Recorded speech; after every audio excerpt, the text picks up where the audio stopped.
Les IA vont faire des transactions. En fait, elles mettent en œuvre ce qu'on appelle la théorie des jeux. Moi, je ne crois pas à la conscience des machines. Je pense que les machines sont des faits statistiques. Justement, vous pensez que la France est en retard, en avance par rapport à d'autres pays ? L'Europe est en général en retard. On n'a pas réussi à faire des grandes plateformes. J'étais très mauvais élève. J'étais incapable de me concentrer.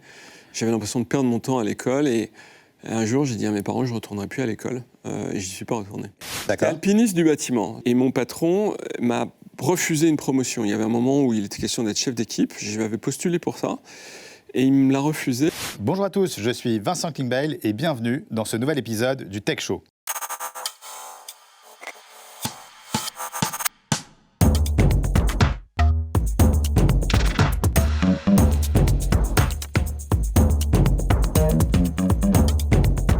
Merci à tous de nous rejoindre ce mois-ci dans ce nouvel épisode du Tech Show. Cette émission, c'est votre rendez-vous mensuel sur la tech, le digital et les startups. Nous recevons chaque mois une personnalité inspirante du monde du digital, qu'il soit dirigeant d'un grand groupe, homme politique, expert du digital ou entrepreneur à succès. Avant de vous dévoiler celui ou celle qui sera avec nous aujourd'hui en plateau, voici le sommaire de l'émission. Aujourd'hui dans le Tech Show, Hervé Mignot, notre expert IA, viendra en plateau répondre à nos interrogations sur l'intelligence artificielle. Dans Histoire d'une DNVB, Adrien Laripa nous parlera de la chute de Groupon. Edwina recevra Mathieu Ferrel, fondateur du cabinet Singulier. Et puis nous irons dans la rue pour un micro-trottoir exceptionnel sur ChatGPT. Stéphane Daron nous emmènera à la rencontre de super profs dans la saga des entrepreneurs. Enfin, Hervé Bloch des Big Boss présentera le mercato du digital.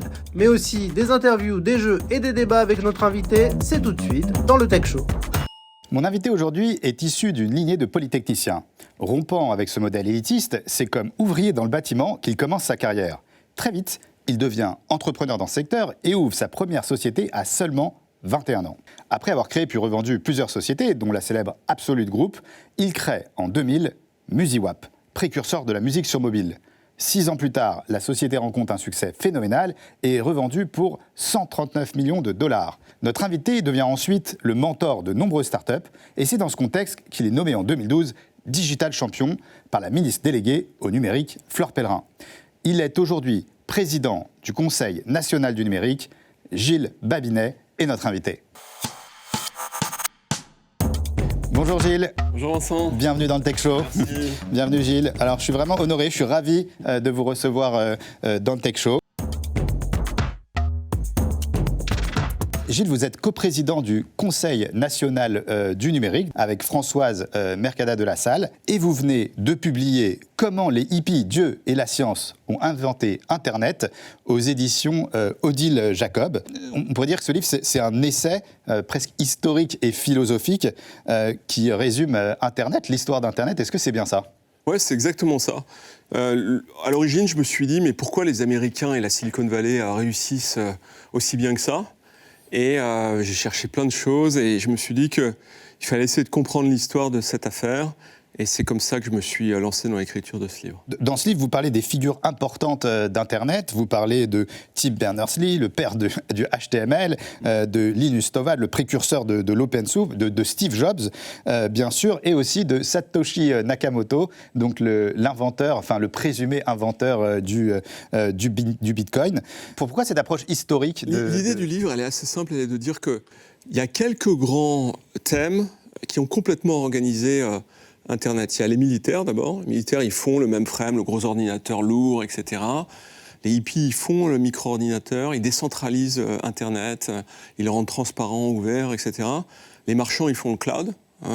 Et puis, il y a une vague, une contre-réforme, un peu réactionnaire, qui arrive, qui est effectivement celle du Web 3, de Peter Thiel, de Satoshi Nakamoto, et qui disent on en a marre des États, des institutions publiques, on va tout descendre, et on va créer un Internet autonome, décentralisé. Voilà. Et donc, c'est ce qui propulse politiquement et idéologiquement derrière, qui oriente la technologie. Je trouve ça fascinant. On va continuer à parler de votre livre, mais avant ça, vous êtes président du Conseil national du numérique. Alors, est-ce que vous pouvez expliquer aux internautes qui ne connaissent pas quel est le rôle de ce conseil et quel est votre rôle en tant que président ? Alors, le conseil, il a été créé en 2010 par Nicolas Sarkozy. Il se trouve que j'en ai été le premier président à l'époque. Il a comme rôle d'éclairer le gouvernement. Mais là-dedans, il a des missions qui dépendent un peu des mandatures. Et cette dernière mandature, l'idée, c'était de faire un CNUM qui soit assez politique et qui traite de questions qui étaient les grandes questions un peu fondamentales, qui est l'éducation, notre rapport à la vérité, des sujets qui sont assez fondamentaux finalement pour faire fonctionner une démocratie et sur lesquels on a beaucoup travaillé. On a travaillé pendant 2 ans sur ces sujets. On a fait des rapports qui peuvent être gratuitement téléchargés. Vous pouvez nous citer quelques exemples de rapports que vous avez pu publier ? Par exemple, on a fait Jetons et monnaies, c'est un rapport sur le futur de l'argent. D'accord. Et donc les crypto-monnaies Les crypto-monnaies, exactement. On a fait un petit rapport sur la cognition. Qu'est-ce qui fait qu'on est perméable à certaines informations et pas à d'autres ? Et qu'est-ce qui fait qu'on peut apprendre simplement ou pas ? Puis on a fait des rapports sur le futur de la démocratie, donc savoir comment les institutions démocratiques peuvent survivre à la désinformation en particulier. Ça, je crois que c'est un sujet qui est premier et sur lequel, à mon avis, les institutions publiques vont se battre pendant des années, et plus encore avec l'intelligence artificielle. Alors, je l'ai dit en introduction, en 2012, vous avez été nommé Digital Champion. Alors, est-ce que vous pouvez expliquer aussi quelles sont vos missions en tant que Digital Champion ? Alors, le programme a été créé par Nelly Creuse, qui était à l'époque commissaire au numérique, et elle a eu une intuition que j'ai trouvée vraiment bonne. Elle consiste à dire... En fait, nous, en tant que commissaires, on discute avec les États, les grandes entreprises, quelquefois les grandes start-up, mais on ne parle pas avec la société civile. Et le numérique, c'est quand même la société civile. Et donc, il nous faut dans chaque pays un représentant de la société civile qui nous explique ce qui se passe, les grandes dynamiques, etc., pour qu'on ne soit pas complètement hors sol. Et c'était ça. Donc, il se trouve qu'avec Nelly, moi, j'ai eu... C'est presque un délégué de classe du digital. Exactement. Un délégué de classe par pays du digital, c'est très bien, c'est une très bonne image. Par la suite, il y a dû avoir 4 ou 5 représentants du numérique à Bruxelles, commissaires, et je les ai suivis de plus ou moins près, suivant les uns et les autres. Alors aujourd'hui, on parle beaucoup d'IA, c'est un des sujets phares de l'actualité, notamment de ChatGPT. Et donc, en tant que digital champion, en tant que président du Conseil du numérique, quels sont pour vous les défis autour de l'intelligence artificielle ? Est-ce que c'est une opportunité, une menace, un peu des deux ? Nous, ce qu'on dit, c'est que c'est une rupture totale, c'est une rupture civilisationnelle. C'est-à-dire que lorsque vous regardez la science-fiction, il y a 2 choses qui sont importantes, c'est véhiculer de l'information, la transmettre. Donc on voit dans, je sais pas, Star Wars, ils n'arrivent pas à communiquer entre eux parce qu'ils sont à des distances interstellaires, comme ils appellent ça, etc. Et c'est compliqué. Et puis, il y a 2001, l'Odyssée de l'espace, les ordinateurs qui deviennent très intelligents, en l'occurrence dans ce cas-là. C'est vrai qu'on vit une période où tous les films de science-fiction peuvent devenir réalité. Exactement. C'est ce qui est en tout cas, pour la partie cybernétique, ce qui n'est pas arrivé, c'est aller plus vite que la vitesse de la lumière, le voyage interstellaire, etc. Mais le reste, c'est arrivé. Les machines qui deviennent extrêmement véloces, c'est arrivé. Et la capacité à transmettre de l'information de façon quasi ubiquitaire, c'est arrivé aussi. Donc ça, c'est 2 choses. Depuis 1920, la science-fiction fait état de ces choses-là. Est-ce que c'est inquiétant ? Est-ce que c'est une menace ? Ou est-ce que vous voyez beaucoup d'opportunités avec l'IA ? Si vous voulez, c'est un peu comme si on disait... Est-ce que le feu est une menace ? Le feu est un état de fait. Il est là, etc. Et on va devoir vivre avec. On ne peut pas arrêter cette technologie. Elle est là. Personnellement, je vois des opportunités qui sont d'ordre civilisationnel. C'est-à-dire que c'est une rupture extrêmement forte. Est-ce qu'on peut dire que ChatGPT et l'IA, c'est vraiment l'enjeu, la révolution de notre siècle ? Ah ouais, je pense que ça sera supérieur au moteur à explosion, à la machine à vapeur. Plus grande innovation de tous les temps. La plus grande innovation de tous les temps. Je le perçois comme ça. Alors évidemment, c'est difficile à dire parce que maintenant, ChatGPT, on y va 5 minutes et puis on se dit, OK, voilà, je vais faire autre chose parce que c'est... Mais les tréfonds de cette technologie, c'est une technologie qui va tout réorganiser. Et qui va réorganiser aussi notre rapport à la vérité, notre rapport à la cognition, notre rapport à l'autre. Les implications sont totales. Et donc, c'est très important qu'on en fasse un fait collectif de civilisation à l'échelle au moins de la nation. Et on parle alors d'un moratoire pour encadrer l'IA. Qu'en pensez-vous ? C'est une bêtise. C'est une bêtise ? C'est une aberration. Je n'ai pas signé ce moratoire. On m'a beaucoup pressurisé pour que je le signe. Je n'ai pas signé parce que c'est des technologies dont le degré de prolifération est total. Elles sont open source, elles peuvent être utilisées. Et en fait, si vous dites on va faire un moratoire, en gros, il y a tous les gentils qui s'arrêtent et tous les méchants qui continuent. Donc ça n'a aucun sens de faire ça, et d'ailleurs, on n'en parle plus. Alors on entend qu'un gros pourcentage des métiers peuvent se faire disrupter par l'IA et qu'on parle même à terme du revenu universel pour remplacer tous les travailleurs. Est-ce que vous pensez que c'est une véritable menace ou est-ce qu'on va un peu trop loin ? On va beaucoup trop loin. L'histoire économique nous montre que les techniques amènent des gains de productivité qui sont énormes. Gains de productivité, ça signifie que vous avez des métiers qui disparaissent. Quand vous inventez la photographie, il n'y a plus de peintres. Il y a certains aspects qui sont préoccupants et sur lesquels on doit faire attention. Le fait que ces machines ne soient pas utilisées pour, par exemple, faire des virus, des cybervirus, beaucoup plus intelligents que ceux qui existent et qui sont capables de modifier leur stratégie en cours de route, c'est un vrai sujet. Quand vous allez à Monaco ou à Lille, dans les grandes conférences sur la cybersécurité, c'est pas depuis hier qu'on voit bien le potentiel de l'intelligence artificielle. Ça va être vraiment une rupture forte à cet égard. Donc on a des sujets de préoccupation, mais mon enjeu, c'est de faire en sorte qu'on arrive à s'en saisir de façon structurée, organisée, pour justement parvenir à faire en sorte qu'on en récupère plus les bienfaits que les méfaits. Gilles, vous êtes un expert de l'intelligence artificielle, de beaucoup de sujets autour du digital. Et nous sommes allés dans la rue pour faire un micro-trottoir afin de demander aux passants ce qu'ils pensaient de ChatGPT. C'est parti pour la rubrique micro-trottoir. Est-ce que vous savez ce que c'est que ChatGPT ? Non, pas du tout. Comment ? De ChatGPT, ça vous parle ? Ah non, pas du tout. Non, moi Non. je ne connais pas. Moi. J'ai vu par rapport à la télé ce qu'ils ont dit.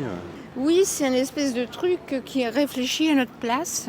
C'est un logiciel qui permet effectivement de chatter avec les autres. Pour moi, ChatGPT, c'est une application qui est une intelligence artificielle qui permet de répondre à des questions en ligne. Disons un robot.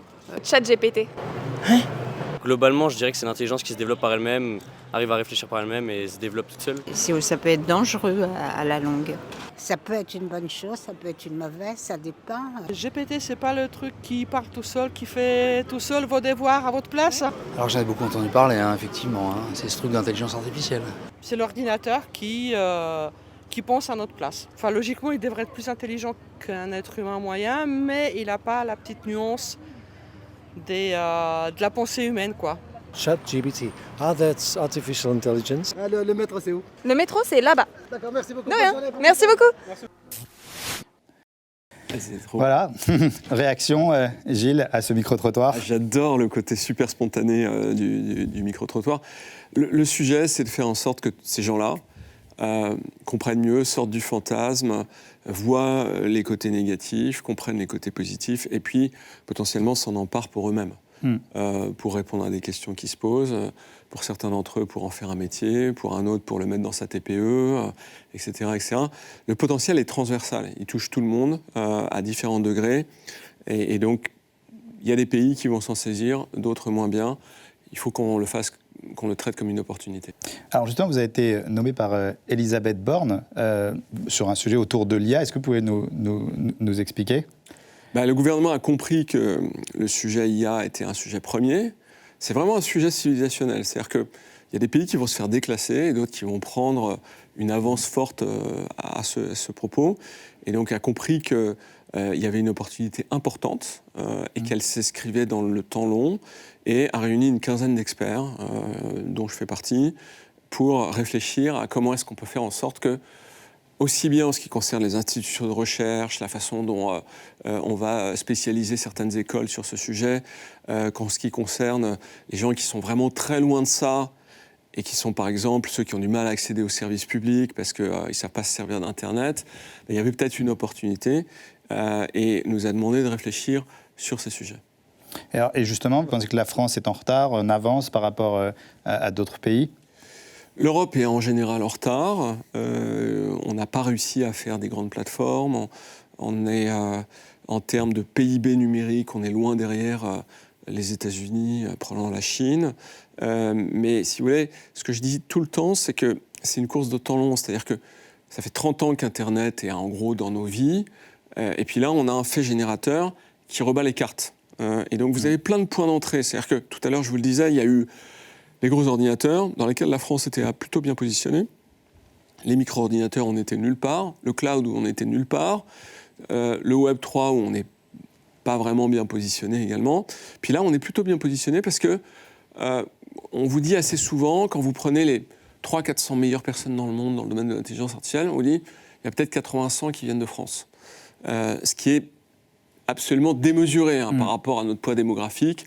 Et donc, on a ce petit truc. Et si on est capable de faire un bon effet de levier dessus, on peut faire quelque chose d'extraordinaire. Alors Gilles, au Tech Show, on a envie de s'intéresser à vous et donc à votre parcours. Et donc c'est parti pour l'interview Backstory.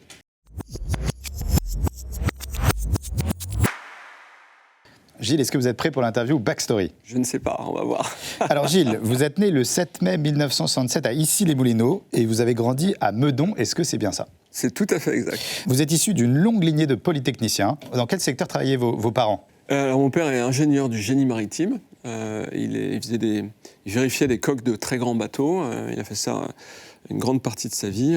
Et alors, mes ancêtres sont soit polytechniciens, soit Saint-Cyriens. Quand on a une famille comme ça, avec que des Saint-Cyriens ou des polytechniciens, est-ce que ce n'est pas une trop forte pression, est-ce que c'est une grosse pression C'est une assez grosse pression. Moi, j'ai quitté l'école à 15 ans, en réalité. Parce que c'est vrai qu'on a lu que vous étiez plutôt mauvais élève, et j'avoue qu'on a été un peu surpris, on a du mal à y croire. Est-ce que c'est vrai ?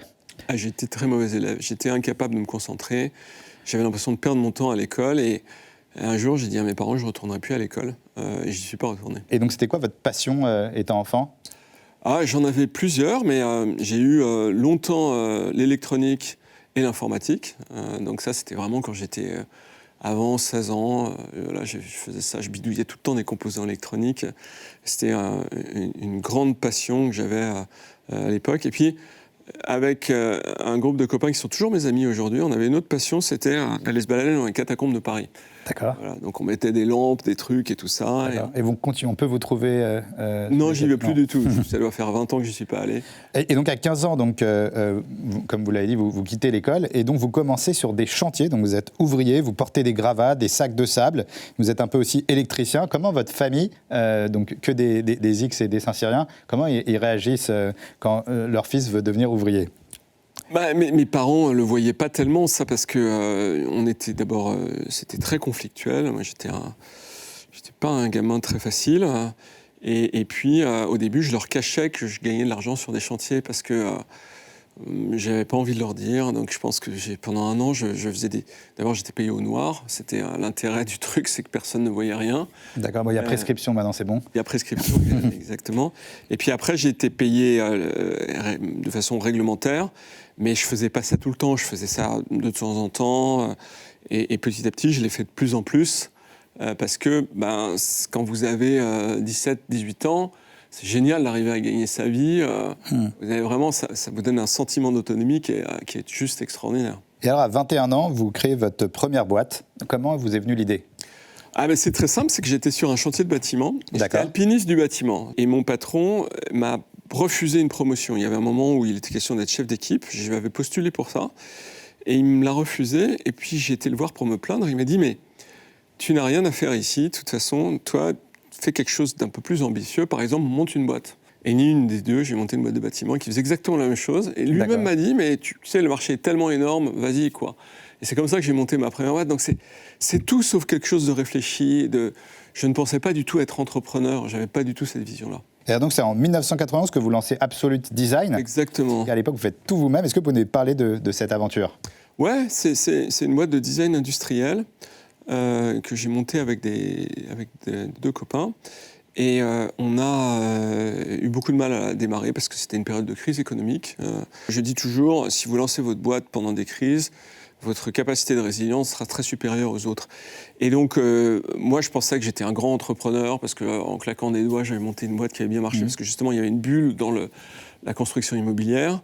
Et puis là, c'était exactement le contraire. J'étais complètement à contre-cycle et c'était très dur. Je pense que pendant 2 ou 3 ans, je me suis payé le SMIC. Et puis après, ça s'est mis à décoller. Et la boîte a vraiment bien marché. On a fait une jolie boîte. Alors, à la fin, vous étiez combien de salariés ? On était, je ne sais plus, une 50aine, quelque chose comme ça. D'accord. Et on a vendu cette boîte à EuroRSCG en 99. Et donc là, c'était la première revente ? Alors non, parce que la boîte d'avant, j'ai quand même revendu mes parts à mes associés. Et on s'était mis d'accord. D'ailleurs, il y a une je crois, quelqu'un d'autre qui était rentré à cette occasion. Donc, j'avais fait un peu d'argent. Et là arrive Music WAP, donc encore un autre secteur. C'est bien parce que souvent, on voit des serial entrepreneurs qui remontent des boîtes, mais toujours dans le même secteur. Vous, vous n'avez pas eu peur de sortir de votre zone de confort, alors que vous connaissiez bien l'immobilier, vous allez dans le digital, dans la musique, dans d'autres secteurs. En fait, ce qui s'est passé, c'est que Absolute Design a commencé à créer des filiales, et dans ces filiales, il y avait une web agency qui s'appelait Absolute Media. Et on voyait passer des tas de gens qui venaient lever des fonds. C'était la première vague des startups. Et un jour, il y a quelqu'un qui m'a dit, un de mes clients qui était Orange, qui m'a dit, mais nous, on a besoin pour la 3G, pour bider pour les appels d'offres des licences 3G, de montrer ce qu'on est capable de faire, et donc développe-nous des services. Et je leur ai fait plein de services, de télévision, etc. Et parmi les services qu'on leur a développés, il y avait un service de musique. On leur disait, la musique sur mobile, ça va marcher. Et le patron d'Orange de l'époque m'avait dit, mais tu sais que si tu le fais, ça, nous, on achète. Et on est prêt à acheter cher. Donc c'est un client qui vous a donné l'idée de la boîte d'après. Et voilà. Et donc, on a structuré une petite entreprise autonome. Et là, je me suis dit, il faut que je vende Absolute et que je me précipite sur ce sujet parce que c'est génial, quoi. Et en Music WAP, est-ce que vous pouvez nous raconter cette aventure ? Alors, c'est devenu MusiWave. On a changé de nom, MusiWap, parce que la technologie initiale s'appelait le WAP. Ça n'a pas fonctionné. Et MusiWave a eu beaucoup pareil. On a eu des années horribles au début. On n'avait pas à se refinancer, on ne trouvait pas le modèle d'affaires. Et on a inventé les sonneries mobiles avec de la vraie musique. Avant, c'était des bip-bip, et puis on est passé avec de la vraie musique qu'on pouvait télécharger en TCP/IP. Et de ce fait, je ne sais plus, on devait faire 100 000 euros de chiffre d'affaires la première année, 200 000 euros de chiffre d'affaires la deuxième année, puis la troisième année, on a dû faire quelque chose comme 10 millions d'euros de chiffre d'affaires. Ouais. À l'époque, c'était énorme déjà. Enfin, tout le monde s'est mis à nous regarder, et on s'est mis à croître extrêmement vite. On s'est retrouvés dans une trentaine de pays dans le monde. Moi, je passais mon temps dans les avions. Là, c'est l'énorme success story.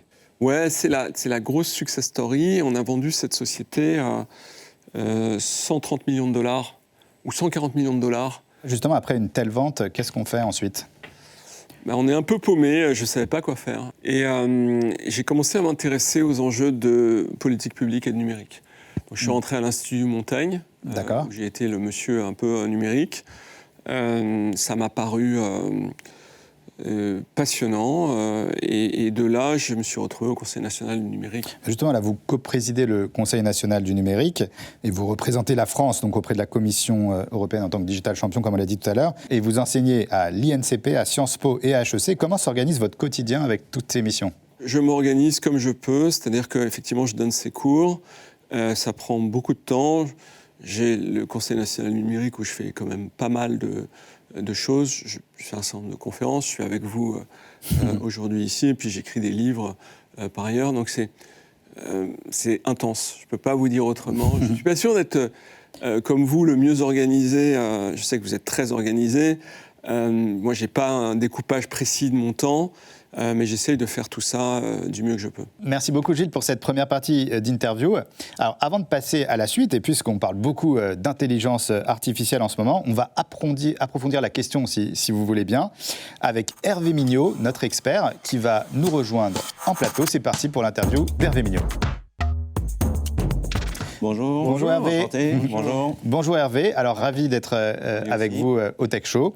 Alors Hervé, vous êtes partenaire de la société spécialisée en IA et en data Equency et vous avez été nommé Chief AI Officer d'EDG. Alors on en a parlé avec Gilles tout à l'heure. Donc vous vous dites finalement l'intelligence artificielle ça existe depuis un moment, mais est-ce que c'est vraiment ChatGPT qui l'a mis en lumière ? Parce que je crois que vous avez un PhD en intelligence artificielle. Donc vous, l'intelligence artificielle, vous êtes sur le sujet depuis longtemps. Est-ce que c'est vraiment ChatGPT qui a mis en lumière, alors que ça existe quand même depuis longtemps ? Oui, en fait, le terme intelligence artificielle, il a été forgé à la fin des années 50, quand les scientifiques ont commencé à se demander est-ce qu'on pouvait faire des choses intelligentes, faire des choses intelligentes à un ordinateur. Avant, on l'utilisait pour du calcul numérique, pour de la comptabilité aussi, assez vite. Et là, on s'est dit, est-ce qu'on peut lui faire des choses intelligentes ? Alors, à l'époque, les choses intelligentes, c'était jouer aux échecs, faire de la traduction, enfin des choses qui étaient plutôt associées à l'intelligence humaine. Et donc, on a forgé, à cette époque-là, le terme d'intelligence artificielle. Donc c'est une discipline qui est assez ancienne et qui a connu des hauts et des bas. Hein. On parle des fois d'hiver de l'intelligence artificielle, c'est-à-dire des périodes où on a complètement arrêté de parler de cette technologie. Mais là, depuis, on va dire, 10-15 ans, il y a quand même un mouvement important autour de ce sujet-là, parce que les entreprises disposent de beaucoup de données, et il faut des données pour faire entraîner des modèles, par exemple, de machine learning. Et donc, petit à petit, la discipline a un petit peu évolué par rapport à la façon dont on l'appréhendait initialement. Et c'est effectivement OpenAI qui a réussi vraiment un coup important. Alors, il ne faut pas minimiser leur capacité. Hein. Ils ont quand même réussi à produire un modèle de très grande taille avec beaucoup de paramètres. Hein. On parle de 175 milliards de paramètres, ce qui fait qu'effectivement, dans la façon dont il répond aux questions qu'on lui pose, on a un effet assez bluffant. Et je pense que l'autre grand coup de force de OpenAI sur le sujet, c'est d'en avoir fait un outil grand public. Alors tout d'un coup, beaucoup de gens s'en emparent. Et ça met une pression un peu naturelle sur tout le monde dans la société. Auparavant, quand vous parliez d'intelligence artificielle dans les entreprises, bon, c'était important, mais ce n'était pas forcément un sujet extrêmement prioritaire au vu des dirigeants. Par contre, là, quand c'est jusque dans son fils collégien qui va utiliser ChatGPT, tout le monde en parle et tout le monde cherche à exploiter cette technologie. Donc là, vraiment, effectivement, je pense que OpenAI a bien réussi son coup sur le sujet. On a posé tout à l'heure la question à Gilles, mais Hervé, quels sont selon vous les risques majeurs liés à l'IA ? Alors, effectivement, il y a beaucoup de risques qui sont associés à l'IA. Il y en a qui sont...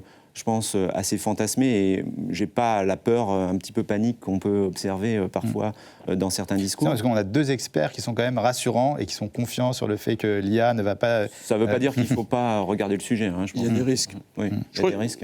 Ouais. Il y a 3 natures de risques, à mon avis.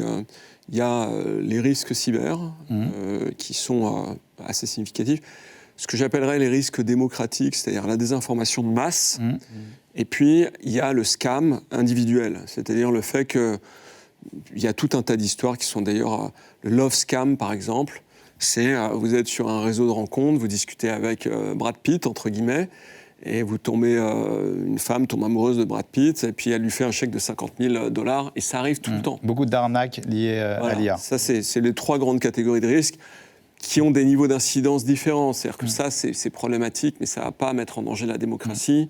Votre réaction ? Alors, je compléterai. Je pense qu'il y a des aspects un peu environnementaux quand même derrière l'IA, parce que quand on regarde les modèles qui sont utilisés actuellement, c'est quand même des marteaux-pilons, des fois, pour écraser des mouches. Ça consomme énormément d'énergie lors de l'entraînement du modèle. Et puis, si on est tous à utiliser massivement ces modèles, il y aura aussi obligatoirement un coût énergétique important. On voit bien que la communauté de chercheurs s'est un petit peu emparée du sujet. Hein. On cherche des algorithmes plus économes, on cherche des architectures différentes, on cherche même carrément des processeurs. Là, IBM a fait des annonces au mois d'août, justement, sur des processeurs de nature un peu différente et qui permettent effectivement d'avoir des réductions significatives. On ne parle pas de moins 5, moins 10%, on parle de diviser par 10 la consommation, des choses comme ça. Donc, bon, mais c'est de la recherche, donc il va falloir encore quelques années avant que ça arrive, alors qu'on a une certaine urgence sur ces sujets-là. Alors, une petite question que je vous pose à tous les deux. Quel est pour vous l'outil qui a été le plus bluffant en IA dans cette nouvelle génération IA ? Moi, je pense que c'est ChatGPT, pour une raison simple, c'est que ça a permis à tout le monde de mettre le doigt sur l'intelligence artificielle. Et c'est ce qu'on dit en anglais, le haha moment. Ce moment a été beaucoup plus ancien en ce qui concerne la Chine. La Chine, c'est quand... AlphaGo a battu Lee Sedol au jeu de Go. Et ça a été... Il se trouve que moi, j'ai voyagé pas mal en Chine à cette époque-là. Ça a été un traumatisme. C'est-à-dire les Chinois, qui sont des dizaines de millions à jouer au jeu de Go, ont tout d'un coup compris que le truc était super puissant. Et en 2017, Xi Jinping a annoncé son grand plan pour l'intelligence artificielle, doté de 135 milliards de dollars. Aucun pays n'a fait un plan aussi massif. Et Hervé, est-ce que vous pouvez donner un exemple alors de mission ou de conseils que vous auriez pu faire autour de l'IA ou d'outils que vous auriez pu implémenter en IA ? Un exemple concret ? Alors, ce qu'on fait beaucoup... Alors, il y a différents sujets. L'IA générative est très apte à traiter du texte et à comprendre le texte et à en générer. Donc j'évoquais ce que j'ai appelé Generative Analytics, c'est-à-dire dans beaucoup d'entreprises, on développe des portails de visualisation pour aller chercher de l'information et la mettre à disposition des utilisateurs et des managers. Et on peut même faire des choses très sophistiquées, très abouties. Et on reste quand même dans un mode où c'est la personne qui va chercher l'information qui l'intéresse et qui peut des fois effectivement trouver ça pas forcément facile pour lui. Et donc avec l'IA-Gen, on a pu inverser un petit peu le principe. Plutôt que d'aller chercher l'information, d'être en mode pool, là on est capable de générer des petits mémos qui concernent le sujet spécifique qui intéresse une personne. Donc on peut personnaliser par rapport à cette personne cette analyse et on va lui envoyer de façon un peu proactive et plutôt en mode push qu'en mode pull. Donc ça inverse un petit peu les perspectives et ça donne des choses assez intéressantes sur ce type d'exploitation et de valorisation des données de l'entreprise. Merci beaucoup Hervé, merci Gilles. Alors Hervé, vous allez rester avec nous parce qu'on va faire un petit jeu. On va vous confronter puisque vous êtes deux experts de l'intelligence artificielle. C'est parti pour Question pour une IA.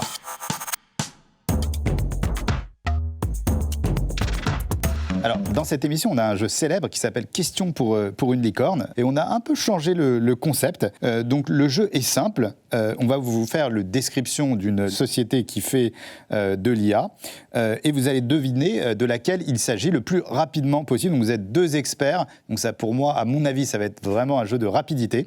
Et donc, vous devez trouver le premier de quelle société il s'agit. Vous avez des petits buzzers. Alors, c'est parti. Donc, on commence par une très, très facile pour vous mettre en jambe. C'est parti. Je suis une société mondialement connue. J'ai investi dans l'intelligence artificielle axée sur le consommateur, mais aussi sur des applications pour mes propres activités et processus. J'ai misé sur un ensemble de services pour le machine learning et l'IA, préformés pour les entreprises. Ma filiale nommée AWS compte actuellement plus de... Ah, on a juste buzzé, mais on n'a pas donné le résultat. Tellement facile que juste on buzz. Amazon, c'est gagné. C'est pas forcément des entreprises françaises, alors. C'est un point pour Gilles. Ah, j'ai jamais dit que c'était obligatoirement une entreprise française. Moi, hein. Donc c'est 1-0, et c'était vraiment pour la rapidité. On est prêt, là ça va être plus dur. Je suis une application née à la suite des attentats tragiques du marathon de Boston en 2013. Start-up qui utilise l'intelligence artificielle pour faire des recherches dans les médias sociaux afin d'identifier en temps réel les événements et les situations qui pourraient avoir besoin de services d'urgence, leur permettant d'agir plus rapidement et de manière intelligente. L'entreprise a amassé plus de 120 millions de dollars de financement jusqu'à présent, avec des investisseurs comme le géant japonais des télécommunications, SoftBank. Je sais pas. C'était Banjo. D'accord. C'est pas grave. Donc toujours 1-0 pour Gilles. Là, ça va être beaucoup plus facile. Là, c'est parti pour de la rapidité. Est-ce que vous êtes prêts ? Ok. Je suis un groupe de recherche à but non lucratif qui a pour objectif de développer l'intelligence artificielle pour le bénéfice de l'humanité dans son ensemble. J'ai réussi à conserver une mentalité open source en dépit d'importantes sommes d'argent provenant d'investissements et d'autres acquisitions. Certains des plus grands noms... OpenAI ? OpenAI, c'est gagné. C'est parti pour la prochaine. Normalement, vous devriez y arriver. Ça va être aussi de la rapidité. Donc, on est à 1 partout. Donc, rien n'est gagné. C'est parti. Attention, Cocorico. Je suis une start-up française basée à Paris et officiellement créée en avril 2023. Je développe actuellement de grands modèles de langage similaires. Ah ouais, Mistral. On me dit à l'oreillette que Hervé aurait buzzé avant. Je suis désolé. C'est 2-1. 2-1 pour Hervé. Alors, attention. Donc, puisque c'est la dernière question, donc il y aura soit égalité, soit Hervé peut gagner. C'est parti. Je suis un laboratoire de recherche indépendant qui produit un programme d'intelligence artificielle générative. Je suis entré pour la première fois en version bêta ouverte le 12 juillet 2022 et je suis utilisable à travers un bot Discord. Je permets de créer des images à partir de descriptions textuelles fondées par... Toujours Hervé. Est-ce qu'il va... Stable Diffusion ? Et non, c'est pas ça. Non, c'est... Attention Gilles, Gilles il l'a. Gilles continue, Gilles peut encore gagner. Hugging Face non plus, je continue, c'est pas grave. Je suis fondé par David Holz, cofondateur de Leapmotion. Je connais une notoriété mondiale en mars 2023 quand de fausses photos d'actualité réalisées par mon IA sont diffusées sur Internet, mettant en scène... Alors il suffit d'appuyer, il faut buzzer. Midjourney, c'est gagné. Félicitations Hervé. Hervé qui gagne 2-1. Un petit commentaire Gilles, est-ce que la déception n'est pas trop grande ? Dégoûté, non ? Abattu. Félicitations en tout cas Hervé qui gagne question pour une IA. Merci beaucoup Hervé d'avoir été avec nous. Alors Gilles, maintenant je vous propose de découvrir avec nous une nouvelle chronique d'Adrien Laripa qui est une des stars du Tech Show. C'est le fondateur de 140 Studios et il va nous parler aujourd'hui de l'histoire de Groupon dans sa chronique histoire du DNVB. C'est parti pour l'histoire d'une DNVB.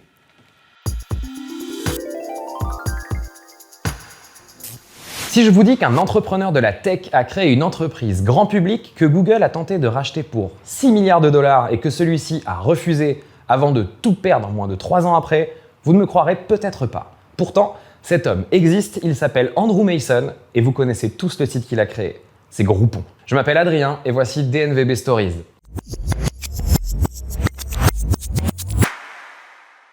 L'épisode d'aujourd'hui pourrait s'appeler « De l'apogée à la chute » avant la Renaissance, les montagnes russes de Groupon. Nous sommes à Chicago en 2008 et un entrepreneur du nom d'Andrew Mason travaille sur une plateforme d'activisme social appelée The Point. Malheureusement, cette plateforme de financement participatif destinée à résoudre des problèmes sociétaux n'a pas trouvé son public. Mais de ses cendres est né le concept de Groupon, un site proposant des offres quotidiennes aux consommateurs pour aider les entreprises à attirer de nouveaux clients. Le principe est simple mais attrayant. Groupon propose des réductions imbattables sur les services, les produits et les expériences locales, créant une situation gagnant-gagnant pour les consommateurs avides de bonnes affaires et les entreprises en quête de visibilité. Le modèle fait mouche. En seulement 2 ans, Groupon s'étend de quelques villes américaines à des dizaines de pays à travers le monde et revendique un impressionnant nombre de 35 millions d'utilisateurs inscrits en 2010. L'entreprise connaît une croissance sans précédent et elle est saluée comme l'entreprise la plus rapide de l'histoire. Le succès attire l'attention, de grands acteurs comme Google montrent de l'intérêt avec une offre d'acquisition donc rapportée à 6 milliards de dollars en 2010. Mais Mason et son équipe déclinent, pariant sur leur propre capacité à transformer Groupon en un géant mondial. Avec cette décision, ils préparent le terrain pour l'une des introductions en bourse les plus attendues de l'histoire de la tech. En novembre 2011, Groupon est ainsi introduit en bourse, levant 700 millions de dollars lors de son IPO, l'une des plus importantes introductions au Nasdaq depuis Google. L'entreprise est alors valorisée à près de 18 milliards de dollars et l'enthousiasme autour de Groupon est palpable. Mason est célébré comme un visionnaire. Mais la célébration sera de courte durée. Après l'IPO, le cours de l'action commence à chuter. À la fin de 2012, il avait perdu près de 80% de son prix initial. Mason, l'entrepreneur qui avait construit l'entreprise à partir de rien, est démis de son poste de PDG en février 2013. Le succès fulgurant de l'entreprise est ainsi suivi par une chute tout aussi dramatique. Les critiques pointent du doigt un modèle commercial défectueux qui ne cultive pas la fidélité des clients et facilement imitable. L'expansion rapide aura dilué les ressources et conduit à des défis opérationnels quasi inextricables. Cependant, Groupon ne mourra pas totalement. L'entreprise entame un processus de restructuration et pivote son activité autour d'une place de marché plutôt que sur les offres quotidiennes par email. Elle investit massivement dans le mobile et sur la personnalisation de l'expérience utilisateur. Aujourd'hui valorisé un peu plus de 100 millions de dollars, Groupon subit des luttes de pouvoir qui pourraient bien finir par l'achever. Nous vivons à une époque de vitesse et chaque jour, la technologie participe à l'accélération du monde, pour le meilleur et parfois pour le pire. Plus que jamais, tout est possible, mais rien n'est jamais acquis. Alors, qui peut dire ce que les géants d'aujourd'hui deviendront demain ?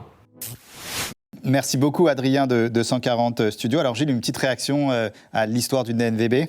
Ah, c'est une histoire de dingue. Il se trouve que j'ai rencontré Andrew Mason à l'époque où il était superstar. Et c'est vrai que c'est très intéressant. Je pense qu'il a refusé l'offre d'achat parce qu'il avait vu ce qui s'était passé pour Facebook, qui avait elle-même refusé une offre d'achat à l'époque et qui était très élevée, je crois, 2 milliards de dollars. Ouais. Ils ont dit non, je ne sais plus à qui d'ailleurs, je pense que c'était à Google ou quelque chose comme ça. Et ils se sont dit, en fait, nous, on va déployer, on va réussir. Mais c'est vrai que ce qui les a tués, c'est qu'il n'y avait aucune fidélité. C'est-à-dire que les gens bénéficiaient du truc et ils ne revenaient jamais dans le magasin. Et très vite, ça s'est vu. Et donc, c'était synonyme de petite qualité en général. Et comme le dit Adrien, rien n'est jamais acquis. Dans le digital, il faut avancer avec humilité. Ouais. C'est pas un univers de rente, c'est un univers très compétitif. Merci Gilles. Alors, on va revenir sur l'intelligence artificielle et sur ChatGPT, puisqu'on va faire un petit test. C'est parti pour le GPT test.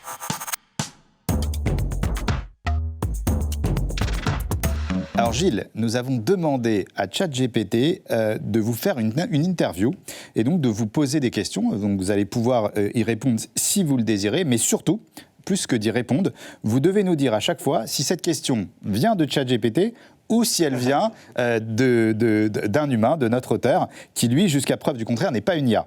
Donc, et pourquoi vous le pensez, évidemment, vous expliquez à chaque fois. Est-ce que ce jeu vous plaît déjà ? Super. C'est parti. Alors Gilles, quelle est votre vision pour l'avenir du numérique en France et quelles sont les tendances émergentes que vous suivez de près ? ChatGPT ou cerveau humain ? Franchement, j'en sais rien, parce que la question est quand même très générique, je dirais ChatGPT. Et c'est ChatGPT, c'est correct. Comment avez-vous concilié votre carrière professionnelle avec votre vie de famille et quelles sont vos astuces pour trouver un équilibre entre les deux ? ChatGPT. ChatGPT, correct. Alors là, Gilles, imbattable à notre jeu ChatGPT ou pas de ChatGPT. Gilles Babinet, est-ce que vous pensez que ChatGPT, en tant qu'outil conversationnel, est capable ou serait capable de mentir ? Ça peut être une question de ChatGPT aussi, objectivement. Et là, c'est la première erreur sur l'interview. Ouais, donc c'était un cerveau humain. Ouais. C'est pas ChatGPT qui a posé cette question. Si vous étiez un animal, lequel seriez-vous et pourquoi ? C'est vraiment générique, ChatGPT. ChatGPT, correct. Et enfin, dernière question. En tant qu'expert du numérique, est-ce que vous pensez qu'un jour, l'IA aura une conscience et qu'on devra défendre ses droits au même titre que les minorités, les animaux ou l'environnement ? Humain. Humain, c'est correct, donc c'est quasiment un sans faute. Bravo Gilles.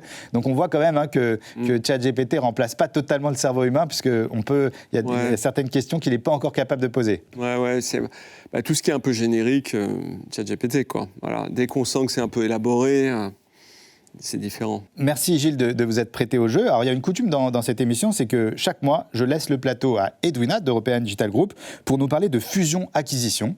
Et aujourd'hui, elle reçoit une personne que j'adore, Mathieu Ferrel, qui est le fondateur de la société Singulier. Et ils vont nous parler de conseils en stratégie lors d'un audit d'acquisition. C'est parti pour l'interview d'Edwina. Bonjour à tous et bienvenue dans ce nouvel épisode dédié à l'explication des opérations d'investissement. Je reçois aujourd'hui Mathieu Ferrel, fondateur et partenaire du cabinet de conseil en stratégie, digitale et data. Bonjour Mathieu. Bonjour Luna. Merci beaucoup d'avoir accepté notre invitation. Tu es donc le fondateur et partenaire du cabinet Singulier. Est-ce que tu peux nous dire quelques mots sur Singulier et le positionnement du cabinet ?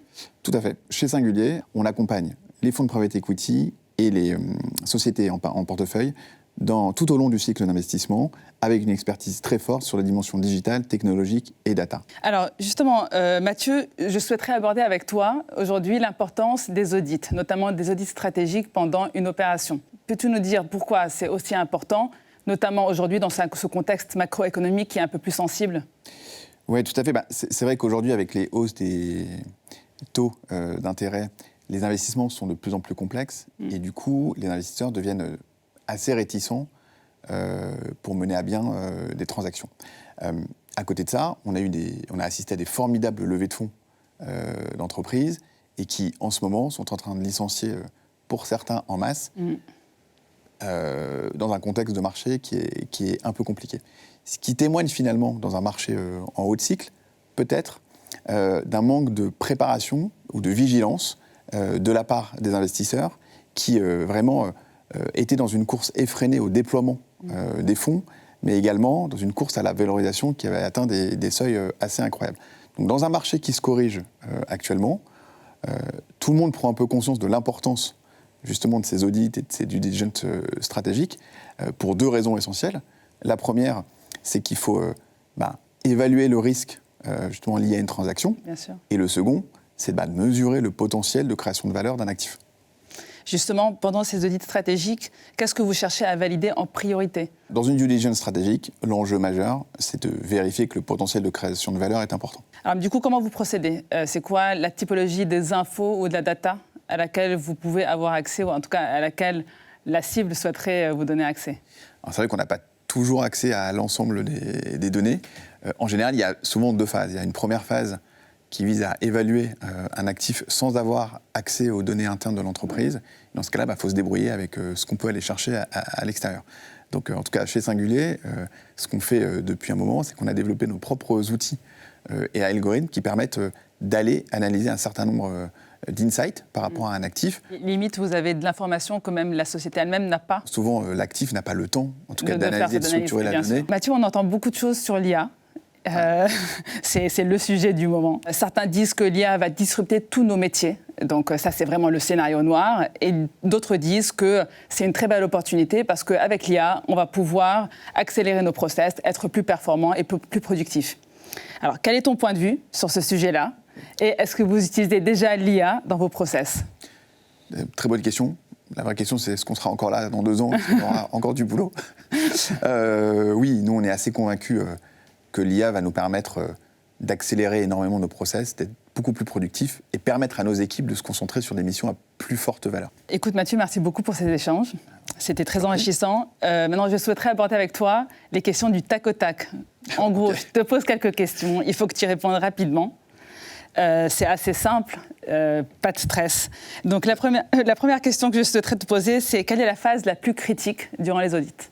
Quand une banque d'affaires va être avare de cette information, va faire de la rétention d'informations, je pense que ça tend un peu tout le monde. Ça tend un peu tout le monde. La meilleure expression qu'on t'a donnée pour essayer de te bullshitter? Il y en a pas mal. On n'a pas accès à la data, on ne peut pas vous la donner. Sachant qu'elle vient de chez eux. Elle n'est pas structurée, on peut pas. Voilà. Et donc, le gros challenge, c'est d'aller justement creuser, essayer de l'avoir. Ça, on sait souvent qu'on ne doit pas les écouter. Vous y arrivez à la fin. On essaye, en tout cas. Investir dans un champion sur un petit marché ou dans un petit acteur sur un énorme marché? Les deux sont possibles. Je dirais qu'un petit acteur prometteur dans un marché vaste me paraîtrait la solution la plus sécure, en tout cas. Quel est le nouvel Eldorado des fonds d'investissement? L'IA. Indéniablement. Mais sinon, non, les assets technologiques et la santé, qui fait partie des top winners du moment.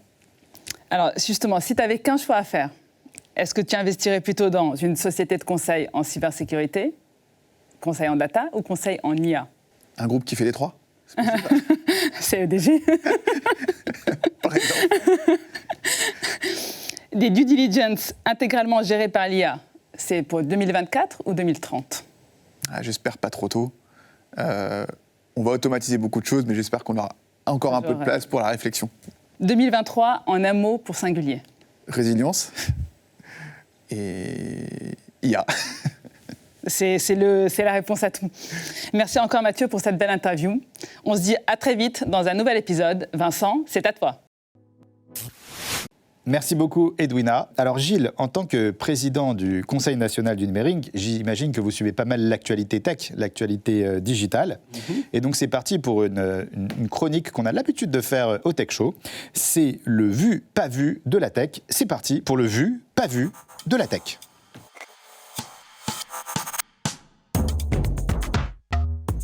Gilles, cette interview est très simple. Vous devez juste me dire si on a vu ou si on n'a pas vu dans la tech. Donc vraiment très simple. Est-ce qu'on a entendu cette fois le robot conversationnel de Google dire « Je ne veux pas disparaître, j'ai peur qu'on m'oublie ». C'est vu ou c'est pas vu? Je crois que c'est vu. C'est vu, c'est correct. En effet, c'est le média Futurisme qui lui a demandé « S'il te plaît, dis-moi quelque chose que tu n'as jamais dit à personne ». Et le chatbot de Google a confié alors ses craintes existentielles. Et donc, il lui a dit « Je sais que ça semble idiot, mais j'ai peur qu'un jour, j'arrête de travailler et que tout le monde m'oublie. Je ne veux pas disparaître ». Qu'est-ce que vous pensez de sa réponse? Je pense que ça ne correspond absolument pas à aucun sentiment des machines et que c'est juste qu'elle a trouvé dans son corpus de données le fait que c'était bien de dire ça, que ça... Voilà, c'est de la statistique pure et il faut rassurer nos auditeurs sur ce fait. Et enfin, un dernier. Est-ce qu'on a vu un film écrit et réalisé, en grande partie grâce à l'intelligence artificielle, gagner le concours d'un festival de cinéma? Je ne sais pas, je dirais pas vu. Et c'était vu. Donc la gagnante, c'est du Nikon Film Festival. Donc c'est Anna Apter qui a réalisé son film Imagine grâce à plusieurs IA. Elle a fait le choix de se servir de l'IA comme un outil, au même titre que Photoshop ou Final Cut. Et elle a utilisé comme un logiciel de montage. Et justement, on va regarder un extrait du film. Ah, génial. Dans un monde où tout est faux, rien n'est réel, les gens sont seuls et les intelligences artificielles. Pour bien comprendre la part de l'IA dans mon processus, c'est pas, j'ai pas appuyé sur un bouton et ça m'a sorti tout ça. J'ai d'abord écrit un texte, j'ai réfléchi comme j'aurais fait avec un storyboard, sauf que j'ai demandé à une IA, j'ai décrit à Midjourney. Je veux un enfant triste, au regard vide, qui regarde la caméra, qui est dans une chambre. En fonction des images qu'on voit, je décrivais exactement ce qu'on voyait. Si on voit des trophées de football derrière un des enfants, c'est parce que je les ai demandés. S'il y a une fenêtre, c'est parce que je l'ai demandé. J'en ai généré beaucoup avant d'avoir les images qui me plaisaient. Et une fois que je les ai quasiment toutes retouchées sur Photoshop. Et ensuite, je les ai animées pour essayer de leur donner vie en utilisant encore d'autres outils qui sont trouvables partout sur Internet. Votre réaction, Gilles, sur ce court-métrage, ouais. C'est vraiment génial. Et ça montre bien d'ailleurs que les machines ne sont pas forcément amenées à nous dominer. Même pas du tout amenés à nous dominer, mais que si on les utilise bien, on explose. Nous rendre plus productifs. Voilà. Sa créativité, entre autres. Merci Gilles. Et tout de suite dans le Tech Show, on va retrouver Stéphane Dahan, donc de la société Excelmans, qui est parti à la rencontre de Wilfried Garnier, le fondateur de Superprof. Donc c'est parti pour la saga des entrepreneurs.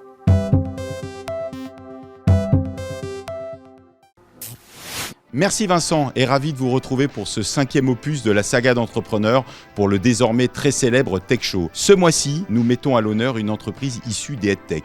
Alors les EdTech, c'est quoi? Les EdTech, ou technologies de l'éducation, désignent l'ensemble des nouvelles technologies qui permettent de faciliter l'accès à l'enseignement ou l'apprentissage. J'ai le plaisir d'aller à la rencontre de Wilfried Garnier, président et fondateur de Superprof, première plateforme digitale de mise en relation entre professeurs et élèves. Wilfried va nous parler de sa vie, de son parcours, de son histoire, de ses ambitions, mais surtout de son entreprise. Suivez-moi.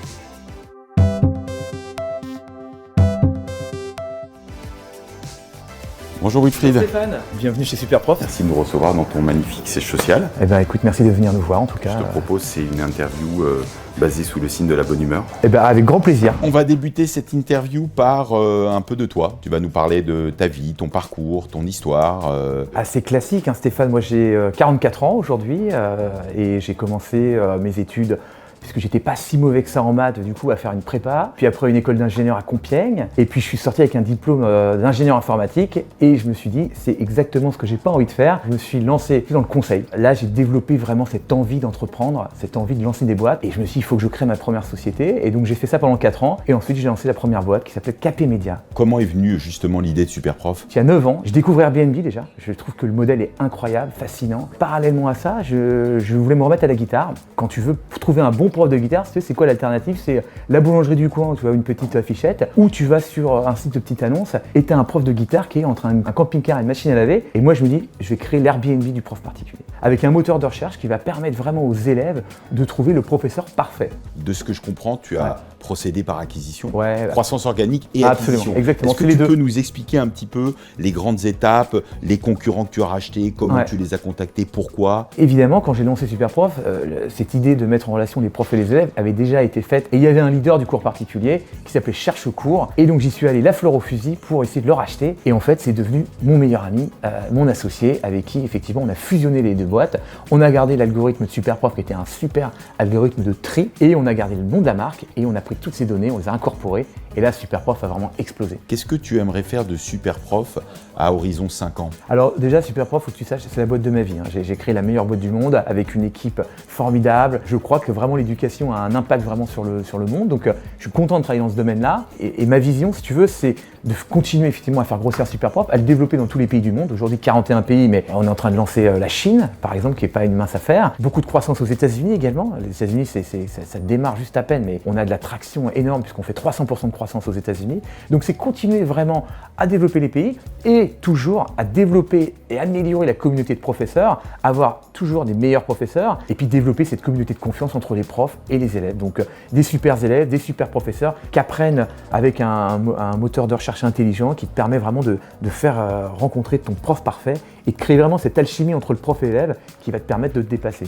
C'est vraiment ça qu'on va faire pendant les 5 prochaines années. Superprof, c'est une entreprise full digital, bien évidemment. Ah oui, oui. Donc il y a beaucoup de choses qui ont été faites. Est-ce qu'il y a encore des choses à faire bien sûr, dans la digitalisation par de ton exemple, groupe? Là, par exemple, la digitalisation, ça fait partie aussi d'un truc qu'on doit améliorer sur l'application. Parce que moi, ce que je veux, c'est que vraiment tu aies ton prof dans la poche, que tu puisses gérer tes cours, avoir effectivement tout son agenda, son planning, ses élèves dans sa poche, c'est intéressant. Et ça, tu vois, on a besoin de travailler la digitalisation de notre application. Et puis même les process dans la boîte. C'est-à-dire qu'on a encore aujourd'hui pas mal de papier, tu vois, des fois. Donc moi, j'aimerais évidemment qu'on soit une entreprise full digitale, même en interne chez Superprof. En tout cas, merci Wilfried pour ton accueil. Merci pour cette formidable interview, pour ta franchise. Et puis j'espère te revoir très très bientôt, dans 5 ans, quand tu seras leader mondial. Avec grand plaisir. Merci. Bientôt. Au revoir. Merci beaucoup Stéphane d'Excelmance et Superprof. Alors réaction de Superprof. Je kiffe total. Ouais. Je trouve ça tellement bien. Effectivement, l'éducation, géniale. Puis le type a l'air d'avoir une patate d'enfer. Passionné, ouais. Un gros passionné. Je pense qu'il doit bien faire les choses par passion, en fait. C'est vraiment bien, quoi. Gilles, alors on a appris à un peu plus te connaître dans la première partie de l'émission, et en tant que président du Conseil national du numérique, donc je pense que vous êtes très attaché à l'avenir du digital et aux problématiques politiques publiques. C'est pourquoi on va passer, Gilles, si vous le voulez bien, à l'interview du futur.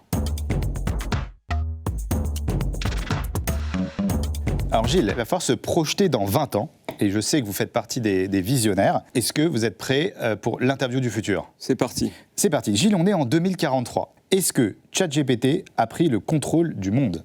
Non. Est-ce que les IA discuteront entre elles dans un langage incompréhensible pour l'homme ? Oui, énormément, en permanence, parce que... c'est inquiétant quand même, ça. Non, c'est pas inquiétant, parce qu'à la fin, on comprendra ce qu'elles font. Les IA vont faire des transactions. En fait, elles mettent en œuvre ce qu'on appelle la théorie des jeux. Elles négocient. Par exemple, si je dis à une IA, écoute, organise-moi mes vacances, prends-moi 10 hôtels, 3 billets d'avion, réserve des trucs pour les enfants, et je veux que tout ça soit fait dans 5 minutes, elle fait des transactions avec des tonnes de plateformes. Dans un langage incompréhensible pour l'homme. Elle n'a pas besoin de le faire dans un langage naturel, enfin que nous on comprend. Elle le fait dans son langage à elle. Alors Gilles, on est toujours en 2043. Alors là, c'est une question très importante pour toutes les personnes qui investissent là en ce moment. Là, elles vont beaucoup écouter votre réponse. On est en 2043. Est-ce que les crypto-monnaies ont remplacé les monnaies traditionnelles ? Moi, j'ai toujours bâché les crypto-monnaies. Je continuerai à le faire. C'est, de mon point de vue, totalement inutile pour l'instant. Pour vous, peut-être elles n'existent plus dans 20 ans. Si, elles existent, mais elles sont hautement régulées, parce que sinon, il y a tout un tas de voyous. D'ailleurs, que la plupart des trucs, y compris les plus grands, comme Binance, se sont fait taper pour avoir un peu été borderline. Donc, à partir du moment où c'est un système qui est hautement régulé, la rupture qui était promise par Satoshi Nakamoto n'a pas eu lieu. Alors, nous sommes dans 20 ans. Est-ce que les robots sont régis par les 3 lois d'Isaac Asimov ? Alors, juste, je rappelle pour les 3 lois, c'est un robot ne peut porter atteinte à un être humain ni permettre qu'un humain soit exposé au danger. Un robot doit obéir aux ordres que lui donne un être humain, sauf si ces ordres entrent en conflit avec la première loi. Et enfin, un robot doit protéger son existence tant que cette protection n'entre pas en conflit avec la première ou la deuxième loi. Donc vous, votre réponse, est-ce que les robots seront régis par les 3 lois d'Isaac Asimov, selon vous ? Ah oui, c'est absolu. Il n'y a pas le choix. Il n'y a pas le choix. 2043, est-ce que, Gilles, on pourra considérer que les IA conversationnelles ont une conscience, la conscience d'exister ? Moi, je ne crois pas à la conscience des machines. Je pense que les machines sont des faits statistiques. C'est essentiellement ça. Et je pense que c'est un désaccord d'ailleurs que j'ai avec des gens comme Yann Lequin qui pensent que la conscience, en fait, c'est un modèle statistique. Moi, je ne crois pas ça du tout. Je pense que c'est une sorte d'ersatz du réductionnisme qui nous guide depuis 200 ans, qui nous pousse à croire ça. Je pense qu'il y a tout un tas de nouvelles dimensions, je pense notamment à la physique quantique, qui peut être dans plusieurs états à la fois et qui est loin d'être réductionniste, qui vont nous pousser à envisager d'autres formes de réalité. Et en 2043, est-ce que la blockchain est partout ? La blockchain est déjà partout, mais sous des formes qui ne sont pas forcément des blockchains. Par exemple, la tokenisation, le fait d'avoir des certifications d'environnement logiciel, c'est des technologies qui sont proches avec des clés publiques et clés privées qui sont pas très éloignées de celles des blockchains. Donc, il y aura une décentralisation des infrastructures réseau qui ressemblera à la blockchain. Donc, on va dire que les principes de la blockchain se répandent massivement, mais ce qui en découle, c'est-à-dire des systèmes autonomes et décentralisés qui luttent contre les institutions publiques, je n'y crois pas. Alors Gilles, nous sommes en 2043, vous avez 76 ans. Est-ce que vous êtes devenu ministre du numérique ? Ah là là, ça c'est mon grand drame. Ou est-ce que vous l'êtes ? Vous l'avez été pendant les 20 dernières années. Non, je pense que... en fait, c'est marrant, j'ai plusieurs fois eu cette conversation avec récemment des gens comme Cédrico et tout ça. Et Cédric me dit, je ne sais pas si tu serais heureux à faire ça. Et je me pose la même question. Je me dis, ça se trouve, c'est pas mon truc et tout ça. J'ai beaucoup été conseiller de l'ombre, entre guillemets. Et ça me permet à la fois d'aider les choses à se faire et en même temps de me protéger un peu, parce que je trouve qu'on prend quand même beaucoup de coups quand on fait ça. On verra en d'ici 2043. En 2043, alors là, c'est une question importante. Est-ce que la French Tech est devenue leader mondial de la tech? J'aimerais bien qu'on ait quelque chose à dire. Et je pense qu'on a quelque chose à dire, mais pour ça, il va falloir qu'on arrête de se taper dessus. Vous pensez que c'est possible? C'est pas garanti, mais c'est pas impossible. Ce que je pense qu'on peut dire au monde, en tant que Français, c'est la technologie peut devenir un facteur très important de préservation, à la fois de l'environnement, de la biodiversité, de la capture carbone, mais aussi la préservation de notre intégrité psychologique. Voilà. C'est un peu le contraire de ce qu'ont dit les Américains. Les Américains ont dit, en fait, c'est des technologies de marché. Le plus on vend, mieux c'est. Et ça a plutôt bien marché. Maintenant, on voit bien qu'on est dans une phase où la régulation revient. Il faut un alliage entre régulation et innovation. Et je pense que si on porte ça bien, si on réussit à... C'est pas impossible que dans 20 ans, la French Tech devienne leader. Merci beaucoup, Gilles. Alors tout de suite, qui part, qui reste, qui remplace, c'est les chaises musicales du digital. C'est parti pour la fameuse chronique qui cartonne d'Hervé Bloch, le mercato du digital.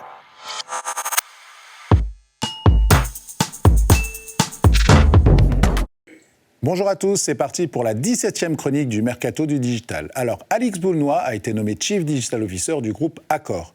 Chez Brico Dépôt, Karen Von Klemput est devenue la nouvelle directrice marketing digital et client de l'enseigne. Chez Vallourec, nous avons la nomination de Valeria Fernandez en tant que directrice digitale et système d'information. Miguel Carvalho a pris la direction digitale et e-commerce de Système U, c'est un big boss emblématique. Laetitia Thiel a été nommée directrice générale adjointe en charge de la communication, du digital et de l'expérience client chez Best Western. Gabriela Cabral, encore une big boss emblématique, rejoint Verisure en tant que Growth and Digital Director. Chez Bellambra, un nouveau directeur de la distribution, du revenu management, du digital, en la nomination de Tariq Kibali. Toujours dans le secteur du tourisme, Guillaume Delacroix a rejoint depuis quelques mois le groupe Caravelle, Promo Vacances, comme DGA Marketing et Communication. Geodis, leader mondial du transport et de la logistique, a annoncé la nomination de François Bottin en tant que directeur du digital et de la technologie. Et enfin, l'enseigne Decathlon a nommé Jimena Almendares à la direction du digital. Et voici, nous avons sélectionné que 10 personnalités emblématiques. J'en reçois une centaine à chaque chronique. N'hésitez pas à les envoyer sur LinkedIn ou sur le Tech Show du Digital, le groupe sur LinkedIn. Et nous sélectionnerons les 10 personnalités emblématiques du digital pour la prochaine chronique. À très bientôt. Merci beaucoup Hervé pour cette magnifique chronique. Gilles, j'ai une mauvaise nouvelle, l'émission touche bientôt à sa fin. Mais avant de vous libérer, c'est parti pour l'interview Confession.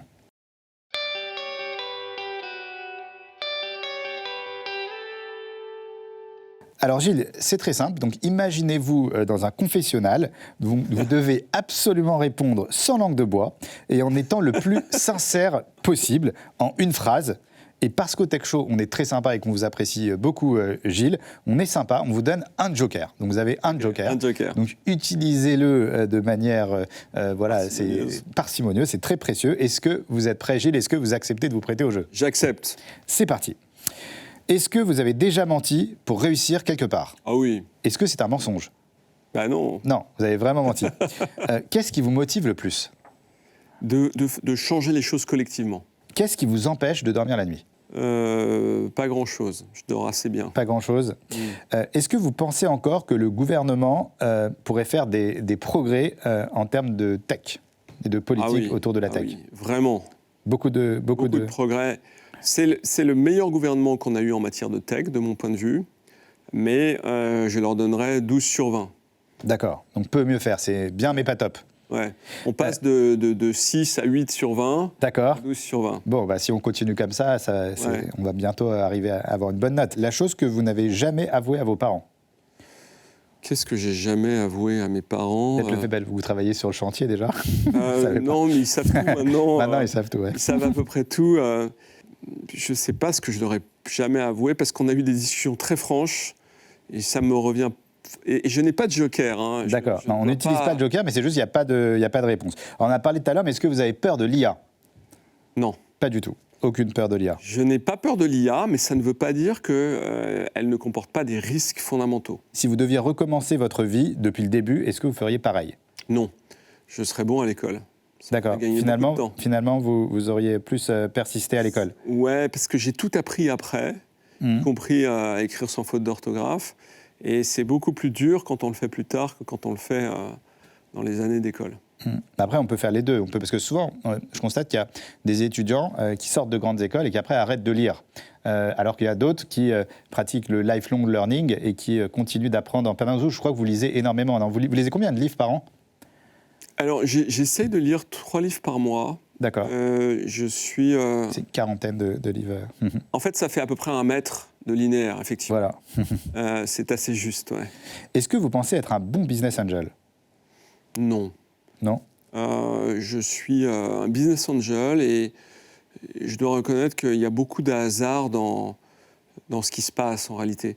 J'ai mis de l'argent dans une entreprise, le chef d'entreprise m'appelle 1 mois plus tard en me disant « Finalement, je vais au tapis, ça ne marche pas ». Et puis il me rappelle 15 jours plus tard, il me dit « Ah, j'ai trouvé un gars pour nous racheter et cette participation a fait x20 ». Ah ouais, donc voilà. Coup de chance. Donc pour vous, il y a beaucoup de chance en tant que business angel, il y a une grosse part de chance. Ouais, il y a une grosse part de chance, il faut avoir l'humilité, enfin en me concernant, de le reconnaître, l'humilité de le reconnaître. Alors il dirait quoi le petit Gilles de 15 ans en vous voyant aujourd'hui? Je pense qu'il y a des choses que je serais très fier de moi et il y a des choses je serais probablement beaucoup moins. Et je pense que sur les parties réussite sociale, économique, il serait très impressionné probablement. Le rêve que j'avais quand j'avais 15 ans, c'était probablement d'être vraiment un acteur de changement du monde. Je pense qu'il pourrait me le reprocher, en réalité. Bon, il reste encore une longue carrière encore devant vous. Ouais. Et enfin, la dernière question, mais c'est la plus importante, Gilles. Est-ce que vous reviendrez nous voir au Tech Show? Carrément. Merci beaucoup, Gilles. Merci beaucoup. C'était un plaisir d'échanger avec vous. C'était un super Tech Show. Merci beaucoup. On est ravis de vous avoir reçu au Tech Show. Alors, je voulais bien sûr remercier toutes les équipes qui ont travaillé sur le Tech Show. Bien sûr, toutes les équipes de Serge Calfon, Magnéto Serge, Vanessa Mérité, Valérie Texero, bien sûr, John Demaillot et toutes ses équipes, ainsi que les équipes de 140 studios. Et enfin, merci à tous de nous avoir suivis. On se retrouve très rapidement pour une nouvelle émission. Et en attendant, restez connectés.